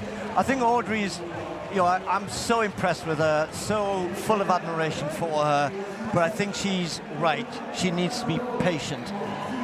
It's probably not helpful to her that the two meets that come straight after the Europeans are the two Swiss meets, Lausanne and Zurich. So there's an expectation she comes out and has a go with this as her parents are watching on in the stands. But just a bit too quick for me. The pacemaker got excited, Audrey got excited. Just peg it back a little bit. Go through, I think if she went through in like high 55s, 56 flat, that sort of thing, would set it up nicely. She probably wants to do that in a race though where one or two of the others aren't there, because you've got to commit, you've really got to commit. She was tired down the back straight. I mean, look at the young Ethiopian, wow, no fear there. And hey, Femke, for the first time, was closing in the home stretch. It's the first time we've really seen Femke closing, more because she kept the same pace going, and Varro was tiring, rather than necessarily she was picking up the pace. But hey, can't wait. We're going to see more of this in Zurich, in the final as well. Audrey keeps winning, keeps entertaining, keeps doing the fast times. I'm sure we're going to see when Keely comes, Georgia comes. It's going to be great. They're all there, aren't they? Can't wait. It's next week, folks, in Zurich, and it's only a week. Let's not forget, it was only a week ago that Audrey Varro was winning the European title in Birmingham. It's a quick turnaround, mentally, emotionally, all the media work. It was a packed press conference yesterday. Of course, she's a big name here. She hails from Fribourg, just down the road, about an hour away. Great relationship already. They were sitting side by side at that media conference. There's her mum roaring her on. And talking of roaring, you may have just seen the lion celebration from Audrey. That was from her dad. He said, you need to be, there it is, there's the celebration. Get your claws out, love, is what he says. You're too nice. You need to be tougher on the track. And she's learning this all the time. It's a meeting record. It's another national record for Broder's ball. And say, the young 18-year-old from Ethiopia gets a personal best as well. Great race. And by the way, Fancado and Rosamilia, the other two Swiss athletes, in 4th and 5th. Yeah, very impressive. John, I said to you, Chris, that I will break off for Aham, another of the Swiss heroes. Oh, it's a good effort. Finally hits the board after 3 no jumps. Finally gets something going here. Now, how far is it? Not much over 8 meters. Doesn't need to be too far over. 8:24 the lead. 8:13 for Aham. And we have the 1-2 again from the European Championships back in place. Tentoglu leads, Aham second. Yeah, just to talk about Vero again, I've said I've seen her run the junior races in a couple of these meets years ago. And we saw a young lady today in the 1,000 meters, and kind of you and I watch going, have Switzerland got another one? We'll watch her develop, I'm sure.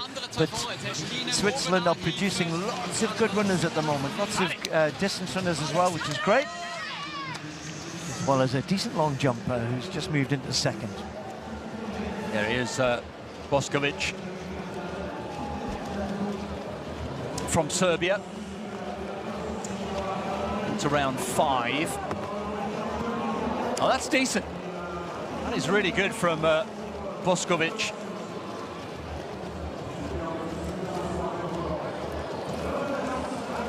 .807. Well, he's gone from 6th to 3rd. He's got himself, at the moment, in the final 3. You know, he recently jumped an 8:33 and with a plus 2.3 or a plus 2.4. So it's, you know, it's there for him. This young lad is a big, big talent as well. Silver medal at the World Juniors. That would be a big result for him, 3rd in the Diamond League. Okay, well, that's the only field event action still left as they move into the final stages of that. A couple of more races on the track. Men's 200 meters. Yeah, quality fielding.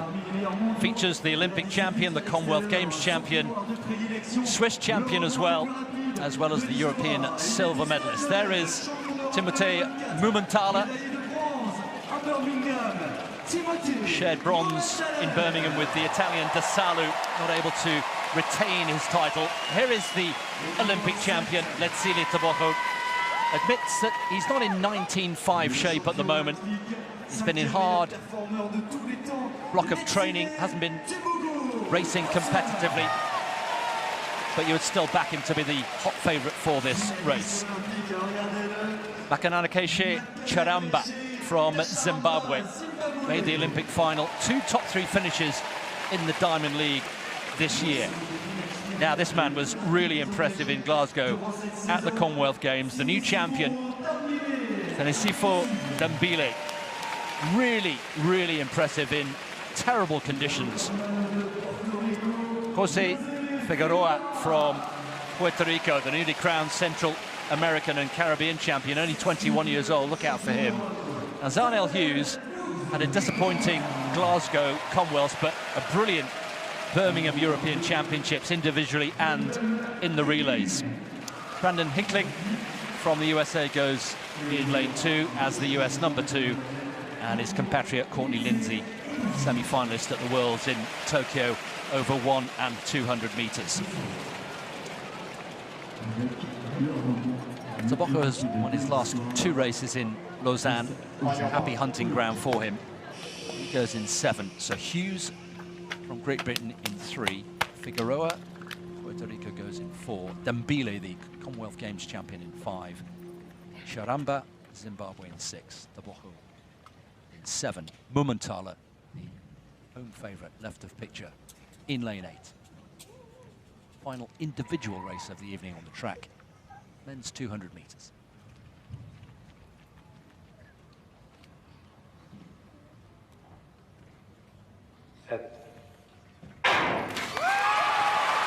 Good start from Dambile, going really nicely, already up on the shoulder of Charamba. Letsili Tebogo is so strong off the bend and is running a fine, fine bend here. Tebogo and Figueroa also featuring. Dambile also coming back at Tebogo, but he's under control, he's shut down already. He knows he's got this one, he has got it won, 1986, the very slightest of headwinds, but Tebogo continues to enjoy life here in Lausanne. That's his 3rd consecutive victory. Dembele, we mentioned he'd been in great form and proved it there coming home in second place, not far behind. And Charamba in a photo finish with Figueroa for third place. But Tebogo, the Olympic champion, still showing that he's got what it takes. Yeah, well done. I think he knew he was going to have a race on his hands because Dembele has been so impressive this year. I mean, that win in the Commonwealth Games under 20 seconds on a tricky conditions, temperature-wise, should we say, although that track seemed quite fast in Glasgow, didn't it? Good bend here, but Dembele was right there with him. Maybe had a metre coming into the home straight and maybe level there. Just watching them as they cross the various lines, and then Tebogo knew he's got to get going here. And this isn't cruising, he's working here, then he gets the metre or so. Dembele just struggling to hang on to him, but yeah, well done Tebogo. See, he was completely in control of that all the way. He really had to keep moving, maybe just checking back the last 10 metres, turned it off a little bit, but pushed strongly by Dembele. Charamba came third, so the top two under 20 seconds. A lot of performances under 20 seconds this year, haven't they? Yeah, they have. Really hotting up. We've got Penny Benaric, of course, and Noah Lyles, who are not here, but will be featuring later in the season. So there, Tebogo winning again here in Lausanne. Still says 200 is his favourite event. Well, because he's best at it. All right, long jump. We are being told that Tentoglu will not jump. He passed in round 5 and doesn't want to jump again. For whatever reason, we're not sure. So that will mean that just Hammer and Boskovic will get to jump. Let's hope they jump. Well, there's only 6 centimetres between them, so I'm assuming so. Tentoglu seems happy enough. Did you see the clip of him when he went to be interviewed by Greek television, and you get the instant medals when you finish at the Europeans? Yeah, no, I didn't. And then they were saying, "Oh yeah, what about your medal?" And he went, "Oh goodness, I put it down somewhere." And he stopped the interview. I think he swore actually. He ran off to go and find where he put the medal. He'd misplaced it. It was all live. It was very entertaining. Anyway, TV gold. TV gold. Hammer. 8:13 is best so far. Can he hit the board here? Not sure, and it's certainly not any further, no. All right, so he has to wait to see if young Boskovic can do any better.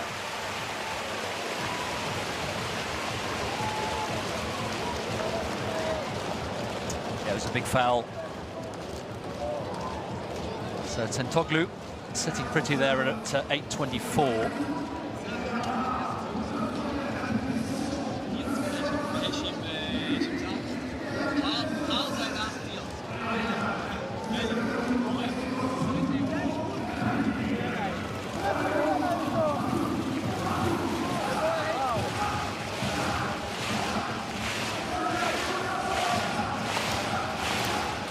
So Boskovic then, final jump. Tentoglu not taking his 6th nor his 5th jumps.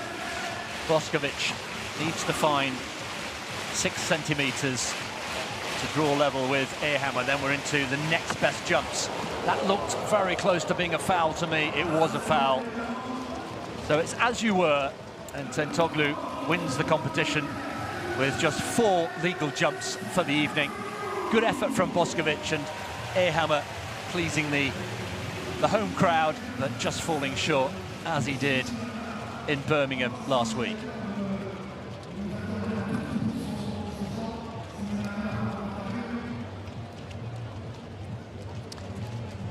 Yeah, if you get the chance to have a look, go and find it somewhere. It's a little bit entertaining, but you know, he was really pleased. You know, that was a big thing to do, to win again at the European Championships. Sorry, his 4th European goals. I think I might have said 3rd. The first person to win 4 European titles in the long jump.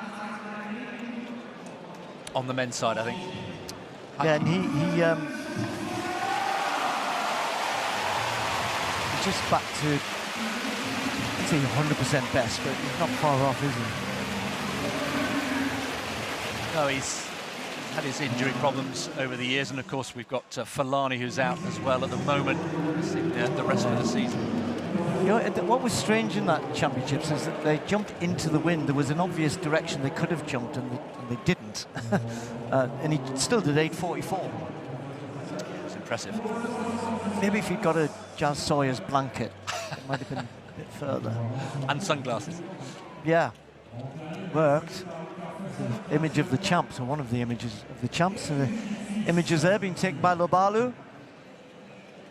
So Joseph earlier on, Jamal Britt there with a big win in the hurdles over the world record holder.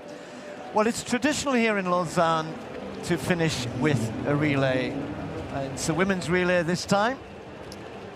It's a time of the year when many teams do not have to qualify for anything now, so some teams who might have been here not. So we do have a French team. Alessandrini will lead them off. French did not have a great championships with the Europeans. The Italians topped the medal table. They did incredible because they topped it in Rome, as you might expect, in their own champs 2 years ago. But Great Britain second. The Germans had a very good champs. The Dutch had a good champs. French not so good. Swiss did. They did very well.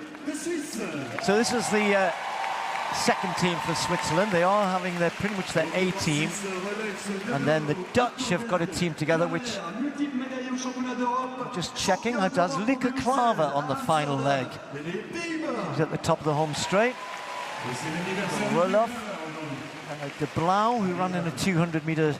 It was a kind of a B 200 meters earlier on before the main program started. This is the top Swiss team, though. Tizio Frey started going into those European Championships as the fastest 100-meter runner in Europe leading into it. Didn't quite perform quite to that level, but their relay team did well. Then Hunker on the back straight, I mentioned her earlier on. Pointe ran the top bend, and Cora to bring it home. Pretty good Portuguese team, although they've had a couple of dropouts here. Santos, Pinto, Castellano and Ganduya, I think. Or we may, as the meeting has gone on, some who were going to run the relay, maybe others to step in. So Austria have got Posch, who's on the last leg for them. Strametz will lead them off. Posch, who's pushed herself quite high up the European rankings over 100 meters as well this year. So Swiss will start as the favourites. They're Swiss 18, Swiss 1, shall we call them, in lane 5. Trying to work out who will give them the best race here. Probably Portugal, I would think. Let's see. Set. The way they go, big crowd are going to enjoy this. Portuguese athletes actually started pretty slow, so Switzerland 1 leading. Switzerland 2 might even be in second place, but good change on the battens. The Dutch don't, though. They might have gone out of the sector. It's between the two Swiss teams. Portugal trying to come back into it at the moment. Second changeover, really good. And then round the top bend, storming round the top bend. Switzerland with Ponte is going to hand to Cora. Cora's got the baton and is away. The second Swiss team might even come second here. Really good performance, and Posch is going well, trying to bring Austria along with Portugal. It's going to be tight. It is Swiss 1 from Portugal. Lieke Klaver charging home for the Dutch. Do I fear for them? That first changeover didn't look the best. Well, that's a nice way to end the night here in Lausanne for the Swiss crowd. 42.91. They've run way quicker this year, but that wasn't the point. Chance for some of their athletes again to be congratulated by the crowd from their performances at the European Championships. Portugal did get the nod for second. Love a relay here, don't they? They love a relay, and actually the best baton changes for me were from both the Swiss teams. They really were slick, very slick indeed. We saw the mistake from the Netherlands, you mentioned. France as well were a little untidy. Portugal did well actually to come back in the last 2 legs to take that second place, but a really polished performance from the 2 Swiss quartets. 42.91 just to complete the The numbers was the winning time. Ana Del Ponte actually was down. I'm not sure whether she did actually run the third leg for the second Swiss team, but good to see her back. May have done, because it was a good top bend. Yeah. Yeah, that looks like her. Yeah, she did a really good top bend there. I think I mentioned she gave up a place to Hunker, and you could have come in for the final in the European Championships. Said no, you did a great job.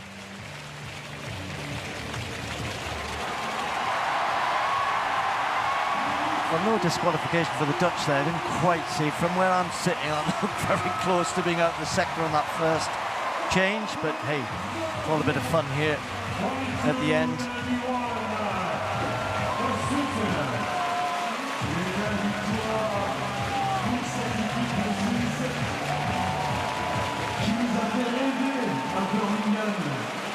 Yeah, no Majinga Kambuji anymore in the team on her comeback trail. But they've got a whole up of good sprinters. And as he said, it's getting the baton round quickly, that's the point. Nice smooth changes.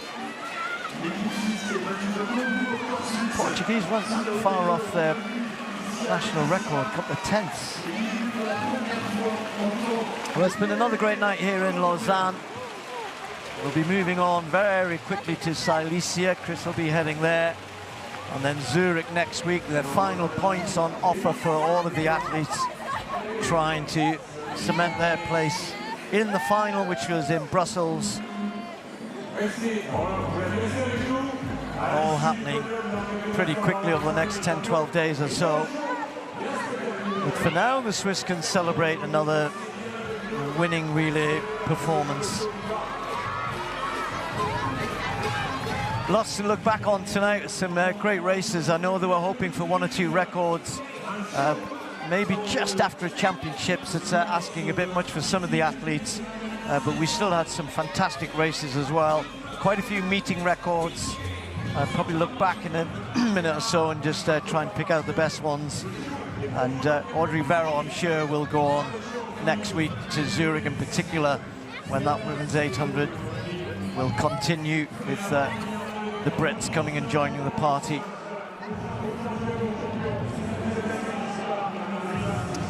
Don't forget to vote for Athlete of the Day. Who's yours, Chris? Ooh, that's a good one. I'm going to go Yavi. I really enjoyed her win in the steeplechase earlier on. Yeah, I thought Masai Russell did well as well. A slight following wind, that might have got close to under 12.2. Really good performance under some good race pressure from Visser. So our time is just about up here in Lausanne. As Steve said, we're moving on pretty quickly as we relive the scenes of the superstar of Swiss track and field. Next meeting is just 2 days away in southern Poland, just outside Katowice in Silesia. Really, really strong field there. Look forward to being there with Hannah England, and then we move on quickly to Zurich next week before the finals in Brussels. Hope you've enjoyed our coverage from Steve Cram and from me, Chris Dennis. It's goodbye.